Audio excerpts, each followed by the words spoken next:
This Torah class is brought to you by TorahAnytime.com.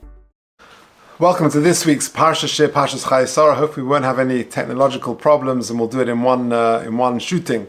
Parshas Chayei, I've got three lovely ideas to share with you. The first one is from Rabbi Sternbuch, and it goes to the very beginning of the Sedra. The opening pasuk says, "Vayihu Chayei Sarah mea shana ve'esrim shana ve'sheva shanim shnei Chayei Sarah." The next pasuk, "V'atoma Sarah bekiryas arba hi chevroin be'eretz Canaan va'yavoi Avram lispod l'Sarah v'livkoisa." The Balaturim makes a very interesting observation. Famously, lispod l'Sarah v'livkoisa, there is a small chaf on the livkoisa. Says the Balaturim, shalibocha ela ma'at, that he only cried a little bit, the first pshat in Balaturim, because Sarah Imenu was old, and therefore the tragedy was much less, and therefore he cried a little less, and that's reflected by the small chaf in Veliv Koisa. The second explanation of the Balaturim is very curious. Inami, says the Balaturim, lefisha garma misasa, that she caused her own death. Shemosra din. We'll see what that means in a minute, because she passed judgment on Avraham, we'll see soon. And therefore she was punished, based on the Gemara in Baba Kama Tzadi Gimel Madalev. And therefore it's considered a form of suicide, and therefore ma'abed atzman ladas ein maspidin, you're not maspid them, which is based on the Avol Rabasi, and therefore Avraham Avinu's hesped livkoisa was somewhat minimized because she had a din somewhat of a ma'abed atzman ladas. She took her own life to some degree, and therefore the hesped and the bechia was minimized at some level. Says Moshe Sternbuch, the obvious question, this is a very perplexing Balaturim. A person, Rahman al-Islam, takes their own life, doesn't get a chelik in the Olam Haba. And again, we're not talking about a situation of mental illness, and it's a very complicated sugya. But in a normal situation where a person takes his own life, ein lo chelik l'Olam Haba. Are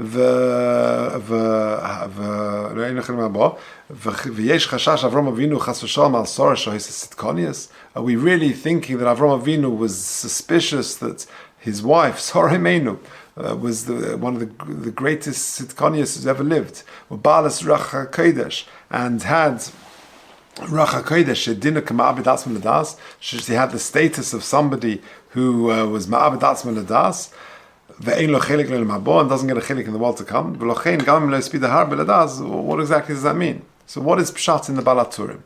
Says the Tam Vadas, Moshe Sternbuch, he should live and be well, an amazing insight. There are two categories of people who could be considered ma'abdim atzmon ladas, that they're taking their own lives. Yesh ma'abd atzmon ladas, very simple explanation, that he actually kills himself. And therefore the rule applies that he's lost he's forfeited his right to the world to come. He's somewhat guilty in his own death. He has passed judgment on his friends, or like the Gemara says in Rosh Hashanah, that someone who passes din, who casts judgment on a friend, if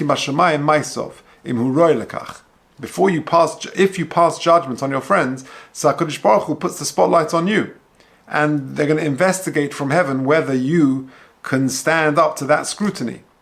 And that you have sort of cast judgment and din on your friends, and therefore before they start looking at the friends, they start looking at you, and not everybody's up to that level of scrutiny.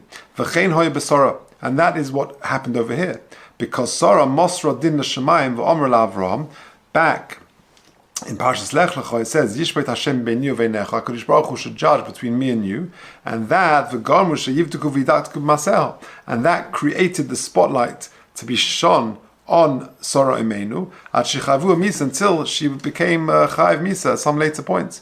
For halacha mechudeshes kan, and the halacha being innovated here is shelo hispida harbe, you don't give a long hesped, given she atzma garmu misaso, you minimize the hesped, because in some way, shape or form, she is ma'abed atzma ladas because she cast judgment on Avram Avinu. Therefore, that caused the spotlight from Shemayim to shine on her. Her deeds were scrutinized, and then she was held to account, a very lofty, very fine area of falling short, and therefore she had, in some level, caused her own misa. That's what Ramosha Sternbuch says. And then he tells an astonishing story. He says this, V'shamaiti, this is the third paragraph, Me'agon Rabbi Zalman Meltzer, that he heard a story from Mrs. Al-Meltzer. So this is an amazing thing. Moshe Sternbuch, who's alive and well today, he's a man in his late 90s. Dan Ehrentro's brother-in-law, he's the brother of Rebbetzin Ehrentro. People in London know of course, the Ehrentros very well. But Reb Sternbuch, of course, he grew up in London, went to the Schneider's Yeshiva, and then was in South Africa, and then now is the Av Beis in Yerushalayim, and one of the great Gedolei HaPoskim and the great Talmidei Chacham of our time. But for him to hear first-hand stories from Mrs. Al-Meltzer is a tremendous link in the chain of the giants of the past centuries. Mrs. Al-Meltzer was born, I just did a bit of research, he was born in 1870. He was born in the Mir, and he learnt, his Rabbi was the Malbushe Yontov, and then he went to the Mir Yeshiva age 10, and at age 14 in 1884, he went to Volozhin. He was, at the time, was the youngest Talmid in Volozhin, and he was a prodigy. He started in Volozhin for 7 years, and probably the 1880s were the last years of the Volozhin Yeshiva, and the time when, the Netziv and Chaim Soloveitchik were leading the show in Volozhin, and it was perhaps the heyday maybe of the yeshiva. And he shared a room with Reb Zelig Reuven Bengis, that's the famous Rav. He was a little bit older than him, and he took him under his wing. And he was one of the shining stars of Volozhin. Reb Chaim Soloveitchik said that when he discussed Torah with Rabbi Zalman Meltzer, that new channels of thought opened up. Interestingly, he was the brother-in-law of Rav Moshe Mordechai Epstein, the Torah Tamima, and there's an interesting story about when his shidduch came about, because he married, Rabbi Zalman Meltzer married the daughter of Rav Shraga Feivel Frank, a very well-known person from Kovna. And when Rav Shraga Feivel Frank died, his wife Golda had unmarried children, and he wanted outstanding Talmidei Chachomim as husbands. So she went to Volozhin to find a match for the eldest daughter, and the Netziv was, he said, well, the two best boys that you should, the best candidates, one is Rav Moshe Mordechai Epstein, one is Rabbi Zalman Meltzer. And she, that's Golda Frank, invited her brother-in-law, Rabbi Zvulun Leib Barrett, who was a Rav, and her sister's husband, to examine, to test both boys. And he said it was difficult to decide. They're both outstanding. So then she went to the Kovner Rav, Rabbi Yitzchak Kalchonon Spector, and he also interviewed both boys, tested them, and he couldn't differentiate between the two. They were both fantastic, Moshe Mordechai Epstein and Mrs. Zalman Meltzer. And eventually what happened was that she had two daughters, and they married both of these young men. So they were brothers-in-law, and they both married the daughters of Reb Shraga Feivel and Rebbetzin Golda Frank. He then, during his engagement, he went on to the Radin to study under the Chofetz Chaim, and that's why this story perhaps gives it a bit of context, because Rabbi Zalman Meltzer went to study under the Chofetz Chaim, and later he became the Rav in Slutsk, and then he made his way to Eretz Yisrael, and he became the Rosh Shiva of Eitz Chaim Yeshiva, and that's perhaps what he's most famous for, being the Rosh Shiva in Eitz Chaim in Yerushalayim. Anyway, this is the story. Going back now to the Ramosha Sternbuch, the third paragraph of the third box on the page. For Shemati Me'agon Rabbi Zalman Meltzer, says Ramosha Sternbuch, I heard from Rabbi Zalman Meltzer Zatzal, to Be'esha Nifta Chosn Shel HaKodesh Bala Chofetz Chaim, when the Chofetz Chaim's son-in-law passed away, Hatzadik Rabbi Hirsch Levinson, he was a very famous personality, the Chofetz Chaim's son-in-law. He was very, very tall. The Chofetz Chaim was very short, and they were two larger-than-life personalities, two legends, and they actually worked together on the Mishnah Berurah. And the son-in-law, Hirsch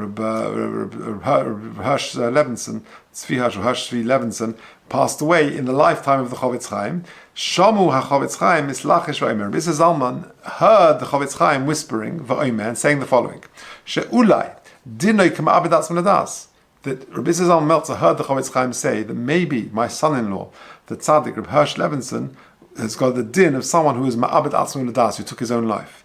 And then after some sort of thinking and thought and introspection, he then heard the Chofetz Chaim say, no, I actually think not. So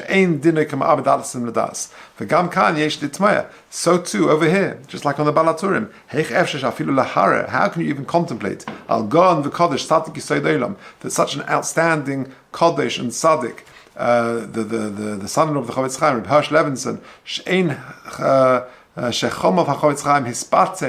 the Chofetz Chaim used to say about his son-in-law, the half the world exists on his merit. You're really contemplating that he took his own life. He hasn't got the chelik in Elam Haba. And according to the second explanation of the Balaturim, which we just mentioned, we can now understand that maybe that his own asceticism, his own very high levels of precious from activity in this world and his minimizing his eating and his sleeping, etc., maybe that caused him to live a shorter life. And since he was guilty in causing that to come about, maybe you shouldn't give him a long hesped. Just like Sarah Imenu, as we just said, and she caused her own death. Avram therefore didn't give her a longer, it wasn't maspid her fully. But then he thought that the Chofetz Chaim said, no, my son-in-law is not in that category. And he thought that after thinking about it, the Chofetz Chaim concluded that his conduct did not cause his premature death. So, a fascinating insight into this Rashi, the famous Lispod L'Sorav Livkais, the small chaf. The first pshat in the Balaturim is well known because she was old, it wasn't such a tragedy, that is well known. But the second explanation of the Balaturim is less well known, that perhaps she caused her own death because she was Moisa Din, and therefore she's got the status of a Ma'abed Asman Adas, and therefore you're not maspid that person fully. And as explained by the Tam Vadas, what on earth does that mean? How on earth is Sarah perhaps guilty of committing suicide? What does that mean? The explanation is that there are two types of people who are Ma'abed Atzman Adas. One is just someone who takes their own life, and the second is someone who is Moisa Din on another person. And that's what happened, because she said, Yishbet Hashem beini uveinecha, HaKadosh Baruch Hu should judge, and the way it works in Shemaim is that if you cause judgment on another person, then the spotlight is on you, and to that degree she was considered a Ma'abed Atzman Adas, and therefore Avram Avinu minimized the hesped that he would give for her, as reflected by the small chaf. Okay, let's press on. There is a very interesting kliyaka. The pasuk says, as we just said, "Vatomos Sarah beKiryas Arba." That Sarah died in Kiryas Arba. He chevra in Beretz Canaan. The Vayova Avram Lispod L'Sorav Livkais. Now the kliyaka says something fascinating. The pasuk says, "Vatomos Sarah beKiryas Arba." Biyalkut, he quotes to the Medrash, "Masik shayelemokum ze arba shemus." This place had 4 names. Ve'eluhein, these are the names of this particular burial spot: Eshkol, Mamre, Kiryas Arba, and Chevron. V'amarti l'tein tov tumtam v'das al arba shemes elu. Says the Kliyaka, I want to try and explain the names, these 4 names. Because this place is set aside for burial of the Avos. Al kein nikra ba'arba shemes, and therefore it's called by the 4 names Hamoirim al Arba Drachim Shehemisa Matsuya Bohem.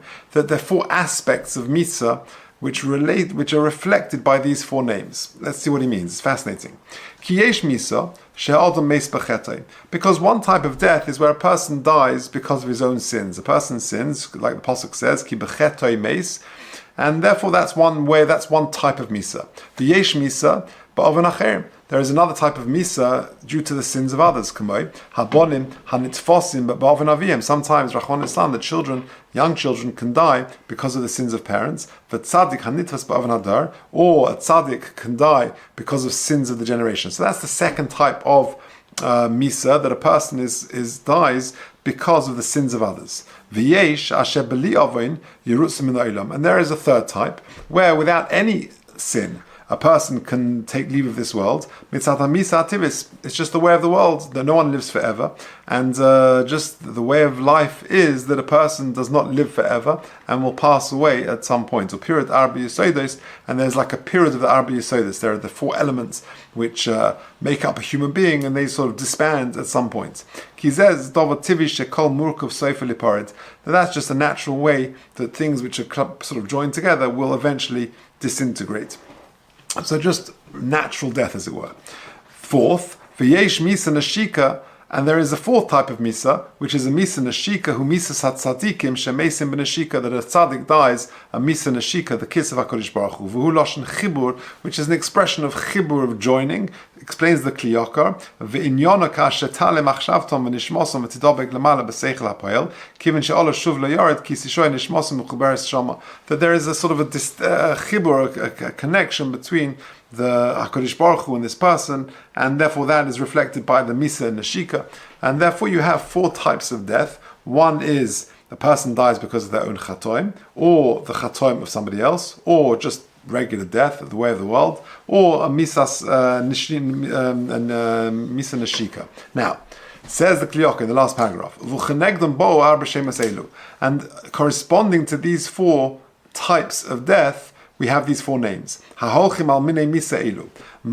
the first name was of the Beis HaKvaros here, of the place of Marsa Machpelah. Mamre, Keneged Hames, Bechetoi Meloshen Mamrim Hoyisim Hashem. That reflects the first type of Misa, the person rebels against HaKadosh Baruch Hu, and therefore that is reflected in the word Mamre, i.e. rebellious, Mamrim Hoyisim Hashem, Meloshen Zokin Mamre. Next one, Eshkol, Keneged Hames Ba'ovn Acherim, that a person can die because of the sins of others, Hanasin Shekulim Menu, that he has become bereaved because of sins of others. Ki HaKovre Bonov Koroshikol, Rachmon Litzlan, if a person buries a child, he is called Shokol, Kumoy Shnema, Lomo Eshkol Gam Shnechem Yom Echod, the familiar phrase. Al Kain Korelemahu Eshkol, and therefore a second name for this burial place is Eshkol, because it reflects the second type of Misa. Al Oidus Hashikol Ashekarsu Min Ha'olam Ba'avonos Shel Zeh, because sometimes people are killed for the averas of others. Third one, Kiryas Arba, Al Shem HaMisa Hativis, the natural death. Pirud Arba Yesodus, the disintegration of the four elements which make up a human being. Ki Adam Ir Katana, a human being is like a small city, V'kiras Arba, and is made up of these four elements. And lastly, Chevron, Al Shem HaChibur U'Misa Nashika, Chevron is Lashon of Chibur, and that's the Misa Nashika, the connection to HaKadosh Baruch Hu, and that's reflected by the word Chevron, which is Al Shem Chibur. Now, here we go. U'Misa Satzadek Es Sorrow, when it came to the death of Sora Imenu, lo hoysem itzad shnei minim harishonim, it had no relevance to the first two, i.e. of dying because of your sins or the sins of others, because sheish ben sad ovon, because there was no ovon, elam itzad shnei haminim asher beli ovon yirusan. She passes on from this world without sin. Lokach ne'ema v'tomos Sora b'kiras arba hi chevroin. That's why the Pasuk says, v'tomos Sora b'kiras arba hi chevroin, lo yihizke ki im shnei shemes elu. You only mentioned names 3 and 4. Lefi shemisos hoysem minim dahainu al yedei pirud arba yisodos, u'benashikas v'chibur ka'amur. Because the only aspect of her death was sinless, was guiltless, and the only aspect was number 3 and 4, namely, that's just the way of the world. People will not live forever and will pass away. Plus, you have the Misa Nashika, the Chibur, that is exclusive for tzaddikim. And therefore, the Pasuk says exactly that. V'tomos Sora b'kiras arba hi chevroin, reflecting on the fact that she died because of number 3 and 4, and not because of 1 and 2. Fascinating. Okay, let's move on. Now, this is the final idea, but a very, very interesting idea I heard from Rabbi Hartman. The Pasuk says, after the death of Sora Imenu, the main part of the Seder is, of course, finding a wife for Yitzchak. It says the Pasuk in the beginning of Perek Chavdalad, V'Avram Zokin Bo Bayomim, Avram was an old man, V'Hashem Beirach Es Avram Bakol, HaKadosh Baruch Hu blessed Avram Bakol with everything, V'Yom Avram and Avdo, and that sets the whole story, that he gets his Eved, and he goes and dispatches him to find a wife for Yitzchak. Says Rashi, Beirach Es Avram Bakol, Bakol Oile B'Gematria Ben. When it says that HaKadosh Baruch Hu blessed Avram Bakol, it means a child. And indeed, the gematria of Bakol is 52, which is the same gematria as Ben. Now that I've got a child, I need to find him a wife. So that's the sort of the smichas haparsha or hapsukim, the connection between Avram Zokin, Baba Yom, and Hashem Berachas Avram Bakol, and the next pasuk, Vayom Avram El Avdei, etc., go find a wife for Yitzchak, because that's the connection. Because he's been blessed with a child, he now needs to find him a wife. The first question, 3 questions. The first question is, if Bakol indeed means a son, as Rashi just told us, why doesn't the pasuk just say so?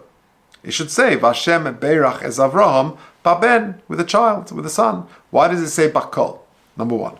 Number 2, why isn't our Parsha, which is the whole, pretty much the entire Parsha deals with finding a shidduch for Yitzchak. Why isn't our Parsha the source of a parent's obligation to marry off their children? You see, the Gemara in Kiddushin says, famous Gemara, this is Gemara in Kiddushin Chaf Tes Amud Aleph, Ton Rabbanon, Ha'av chayev b'bnoi lemulai, v'liftoisai, v'lamdo terv, l'asi ish, v'lamdo umlas. A parent has 5 obligations for their child. Number 1, to bris milah for a boy, pidyon haben if it's a firstborn, etc. V'lamdo terv, to teach him terv, l'asir isha, and to find him a wife, v'lamdo umlas, and to teach him a trade. So you've got 5 obligations for a father to a son, for a parent to a child. And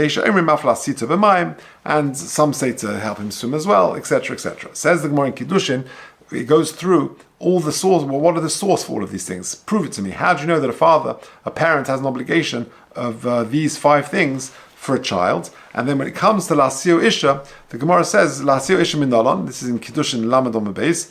Where do I know that a father has an obligation to marry off their child? Tichsiv k'chu noshim v'yolidu bonim.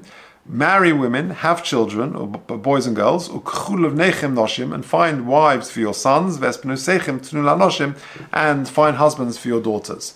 That is a pasuk in Yirmiyah. Why is the Gemara marshalling a source from a pasuk in Yirmiyah when it could just go to Parshas Chayei? Isn't this whole Parsha a great source for a parent's obligation to marry off their children? Question number 2. And question number 3, there is one conversation which Rashi brings, famous conversation, which needs an explanation. The pasuk says, "Va'omer ladoni ulai lo yiselecho isha acharai." When Eliezer, Eved Avraham, is reporting the story back, he says, maybe the woman won't want to come with me. The wife won't want to come with me. Says Rashi famously, ulai elai kasiv, that although it's written ulai, but you can read it also elai. What is that referring to? Me. Says Rashi, Bas Hoysel Eliezer. Eliezer himself had a daughter. He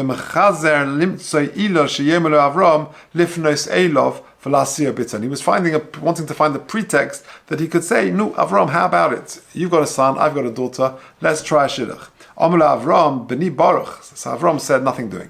My son is Baruch, is blessed. Va'ata orur, and you Eliezer are cursed. Ve'ein orur medavik b'Baruch." And it doesn't mix, it's oil and water. Something which is blessed and something which is cursed cannot make a good shidduch.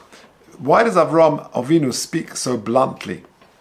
What's really going on over here? So, 3 questions. Question number 1, V'Avram Zokein Bobayomim V'Hashem Beirach es Avram Bakol. If Rashi says it means a daughter, why doesn't a son? Why doesn't the pasuk just say that? Why doesn't it say instead of Bakol, say Ben? Number 2, why isn't our Parsha a source for a parent's obligation to marry off their children? Why does the Gemara in Kiddushin bring a pasuk in Yirmiyah as the source? And question number 3, why does Avram Avinu speak so bluntly to his Eved Avraham, to his Eved Eliezer? So the Maharal, as ever, it's Rabbi Hartman's answer, but the Maharal answers one question, but I think it can answer the others as well. Says the Maharal, this is on the pasuk of V'Hashem Beirach es Avram Bakol. This is in the final box of the page. V'hod lo ksiv bein. Why doesn't it say Ben Mefurish? Listen to this. Because the son is considered kol. What does that mean? Because until Avraham had a child, all the brachas that HaKadosh Baruch Hu had given Avraham until now, till this point, could not become fulfilled. Basi Yeresh Osi, as Avram himself articulated. You can give me all these wonderful brachas, HaKadosh Baruch Hu, but I have no descendant, no heir to pass them on to. Aval achshav dahoyloi ben, says the Maharal. in the Gur Aryeh. Hayu kol brachas shelei brachas. Now, all of a sudden, the brachas are going to be brachas. V'lo kedem lekach, and not until this point. V'lokach kosav Hashem berachas Avram bakol al yidei shenosum leben. It's not just giving him a child. It's giving him a vehicle through which all the brachas until now can be fulfilled. That's really the idea. So, if bakol means the son, why doesn't the pasuk say so? Because it's much bigger than just the ben. It's the birchas Avraham. All the brachas HaKadosh Baruch Hu gave Avram in the Bris Ben Absarim and other points are now going to manifest themselves through this child. So the responsibility so therefore it doesn't say ben, and therefore it's not appropriate to say ben because it's much bigger than that. Vashem berachas Avram bakol, he's blessing him with all the brachas through this child. Fine. Therefore, the responsibility to find a wife for Yitzchak wasn't the regular parental obligation, but the responsibility to help fulfill the brachas promised him by HaKadosh Baruch Hu, which is referred to as bakol. And therefore, the Gemara in Kiddushin finds a pasuk from Yirmiyah and doesn't just talk about our pasuk, because this is not a valid source for a parent's obligation, because the obligation here was a very unique one. The obligation here wasn't just a regular obligation to find a wife or a spouse for your child, but it was the responsibility to help fulfill the brachas promised him by Kodesh Baruch Hu, which is referred to as bakol. It's much bigger than just marrying off your child. And lastly, why does Avram speak so bluntly? Well, the answer is Avram was telling Eliezer that marrying Yitzchak off was to help fulfill the birchas Avraham, all these wonderful brachas that Avram has received from HaKadosh Baruch Hu till now, and to pass that bracha on to Yitzchak, and he will be the conduit to perpetuate those brachas. Now, he wasn't able to do this in partnership with Eliezer because Eliezer was cursed, and the brachas therefore couldn't pass through him. So in order to perpetuate these brachas, you need a suitable conduit, and Eliezer is the antithesis of that. So really what he's saying to Eliezer is that it's not a question of a nice shidduch. It's a question of, I need a conduit, a vehicle, through which to make all the brachas that HaKadosh Baruch Hu has blessed me with till now, that those brachas should be mekuyim, and should flow through this channel. And the channel has to be a suitable channel. And anything which is cursed, which is antithetical to bracha, it's just not going to do it. That's really what he's saying. So I think we have the three answers to our question. Why doesn't it just say a ben? The answer is that the bracha of Hashem berachas Avram bakol is way bigger than that. It's the bracha of all the brachas that HaKadosh Baruch Hu has given Avram till now. That is bakol because it's through the son, but it's going to manifest itself through that. Why isn't our Parsha the source of the parents' obligation to marry off their children? Because the Gemara in Kiddushin understands that obligation is the pasuk in Yirmiyah. But here, our Parsha, it's a kiyum of a much bigger bracha, of a responsibility to help fulfill the brachas promised by Kodesh Baruch Hu to him, and that's referred to as bakol. And what Avram was telling Eliezer, he wasn't speaking bluntly, he was just explaining that my job is to pass through these brachas to Yitzchak and eventually to Yaakov, and to create a conduit through which these brachas can travel. And therefore, anything which is going to be antithetical to that bracha, it just won't work. And therefore, he's telling me, it's not going to be a suitable conduit if Eliezer and Avram get together. So there we have it. Three very interesting ideas, I hope, on this week's Parsha. Number one, that very interesting Balaturim, the two reasons why Liv Kosa is small, and the Moshe Sternberg's explanation of the second approach of the Balaturim, and the story of the Rabbi Meltz and the Chavetz Chaim, fascinating. Kiryas Arba, why is it called Kiryas Arba? Because it actually has 4 names. The 4 names allude to the 4 different types of Misa, and only 3 and 4 were relevant in the case of Sora Emeinu. That's why the Pasuk says, Vatomas Sora bekiras Abba hichevrin, Kiras Abba and Chevron, names 3 and 4. The first 2 weren't relevant. And then lastly, Vashem Berach Avram Bakol, as we've just described, the answer to those 3 questions. You've just experienced another Torah class brought to you by TorahAnytime.com.